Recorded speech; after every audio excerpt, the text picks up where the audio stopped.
معانا أصغر الحضور في مؤتمر الطب الشمولي هاليوم. روزانا حبيبتي، أنت مع ولا ضد الطب الشمولي ولا ما فاهمة شو الموضوع؟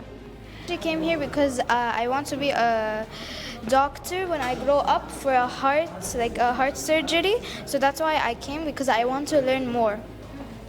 إذن احنا رح نترجم الكلام مالتها، إنه هي حابة إن شاء الله تصير طبيبة، ولهذا طبعا نشكر والدتك اللي تدعمك وتجيبك بهيك مؤتمرات طبية عشان ينزرع في قلبها ومخيلتها انه هذا يشجعها بجذب ما ترغب به، مثل ما هي تحب انه تصير طبيبة. واحنا فخورين بهيك جيل، واتمنى كل الجيل اللي بعمرها انه ياخذ مثل هالنموذج هذا، بدل ما هي تضيع وقتها في اشياء ما يفيدها، دا تيجي تحضر ويشبع جسمها وعقلها في هالمعلومات الحلوة اللي انت ممكن تفيدك بالمستقبل.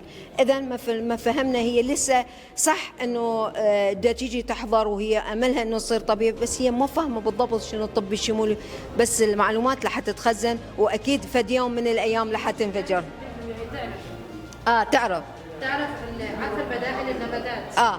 اذا هي تعرف يعني معناتها شنو الطب الشمولي، بس بمعنى الكبير ما تعرفه. وما تعرف تعبر، بس عندها هالمعلومات اللي شوية شوي رح تكبر في عقلك عشان تصير أشطر طبيبة. صح؟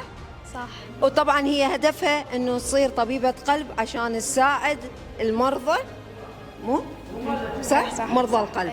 الحمد لله هي سليمة والله يحفظها لأهلها، بس هي تحب تساعد لأنه هي أيضا في مجال التطوعات لها بصمة في مجال التطوعات دائما معانا.